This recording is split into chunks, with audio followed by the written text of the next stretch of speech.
I think Marcus Smart's probably the hardest decision just because of the fact that if he gets a good offer out there, I mean, obviously they'll give him the qualifier and then he's going to go search the market. And he says he's worth more than the 12 to 14 million, which I'm not even sure. See, what's really crazy about restricted free agency is if teams think that the Celtics will just wind up matching, they tend not to dance in these situations and it can drive somebody's number down. If Smart wants to make the big money, he needs to find a suitor soon, early in the process, and really make the move. But then there's the other fact that that money gets tied up with the team who's made the offer for a pretty extended period. So if they're really looking to make a splash, unless they're certain that the Celtics won't match, then they're likely not to make a big offer and tie up that money and wait for the Celtics to make their decision. Because if you do know one thing about Danny Ainge, he's going to maintain as much control over the situation as he possibly can. And that includes waiting till the very last minute to decide if they're going to match on Marcus Smart. And that alone is going to set a stage for his price to come down, in my opinion. Do you think Marcus is going to get the big dollars? Do you think he'll get one of those big offers? Because of what I just said, I think he's at risk, and I think he's going to end up sticking with the team. I think he might even just stick with the team on the qualifier. It could be that crazy. Some team could make a little bit of a flyer. I haven't really looked around. I know we'll talk about it between now and free agency. Need to look more at who's out there. The only thing I'll say is secondary to what I said. The only plan B for Marcus is that that money goes out to the big players and not Marcus at the opening of free agency. And then a couple of teams who lose decide to throw some money at Marcus Smart and see if they can hit on a flyer. Yeah, and I think I mean I think that the first thing you got to look at there, what's the market, right? Who's out there that could really come out there and really take a big swing at a guy like Marcus Smart? And then, unfortunately for Marcus, the number of teams out there that are in a position to sign him are few and far between. Atlanta's got 29 million. Lakers have 58 million. Indiana's got 32. 22 with Philly, 20 in Sacramento. Do any of those teams sound like teams that should be going out and spending 15, 16, 17 million dollars a year on Marcus Smart? I don't think so.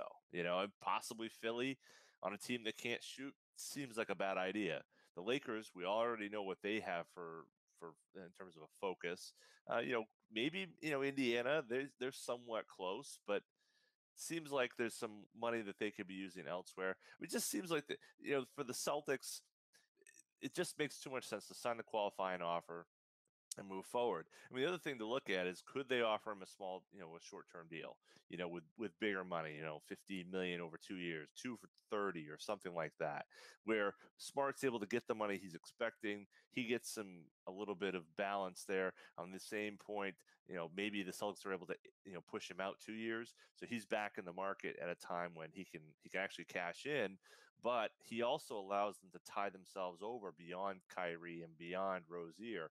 If there's any fear that they'd lose one or both, I guess Smart, giving him that 2 year window allows them to kind of, maybe not worry so much. I don't think they're worried about Kyrie, honestly. I think Kyrie's happy about where he is. I don't think that that's a concern. I think the question is, how do you avoid the qualifying offer, which is something that can really cause teams and players to kind of come at loggerheads. I think that's really what we're looking at. And if they can find it, Marcus and his agent, Happy Walters, can be somewhat amenable to that, it'd be great. Unfortunately, it seems Happy Walters and Marcus are really pushing for big bucks. And while everyone's talking, it's all fine and good. I think they're going to go to market, as you had said earlier, and they're not going to find what they want. And unfortunately, it's going to be frustrating for Marcus because he's not going to get the big deal he's expecting. So let me ask you this question too, because we know it's a guard heavy league, right? So people seem to be able to find guards. I don't want to say fairly easily, but just because of the way the game is played today, guards, you seem to be able to secure them. Right now, Marcus Smart obviously projects as point guard, shooting guard, at least in his height. I guess it's point guard because he's got some playmaking skills and he can't shoot. So there's no way you'd put shooting in front of guard as far as Marcus Smart goes. But here's the other thing. What about this switchability? We saw what he did with Porzingis, not this season, but the season before. And we've seen him play that wing position. Do you think he can market himself as that Swiss Army knife who could play the wing and point guard and somehow position himself in the market to get an offer because of that? Because I feel like guards other than otherworldly guards like Stefan, not Stephon Marbury. Yeah, see where that like Stephen Curry. I don't want to, that's otherworldly, right? He doesn't Yeah. have a statue in China, but that's otherworldly. And but outside of that, it kind of seems like that mid-range guard position. People look at Tyreek Evans. I just don't think they value it that much. He's got to kind of say, "I'm a wing." I think you're right. I think his problem is going to be shooting, though. Like, as much as everyone values the ability to defend, going 1 for 10 in Game 7 is not going to help his stock. You know, that all the Boston Celtics needed were a couple jump shots, and they win that game. Marcus couldn't do it, and if I'm going to give $17 million in a market where everything is so tight and the salary cap is flattening out, and they're not going to have these great wild swings, maybe you need it for culture. I mean, I think it's less a question of Marcus with what he can do as much as on the court, as much as the kind of intensity and culture he helps provide.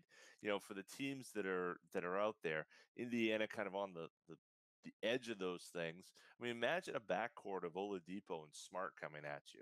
That's pretty tough. That's a pretty tough defensive backcourt there. And for a guy in Nate McMillan who he and Gary Payton terrorized the Pacific Division in the late 80s and early 90s with Gary Payton and he kind of just running roughshod over those teams. I think there's a lot to be said for that. But you still look at the shooting numbers. The shooting numbers on a Celtics team next year, where you're not going to have to worry about shooting nearly to the degree that many other teams will. You can get away with that. I mean, Iguodala's value in Golden State is probably so much higher than it is elsewhere because of the fact that he does things that other guys don't do, and he kind of fits in very seamlessly with what they need. When you have Klay Thompson and Steph Curry and Kevin Durant around you, the fact that you're not the greatest shooter in the world isn't going to make or break you.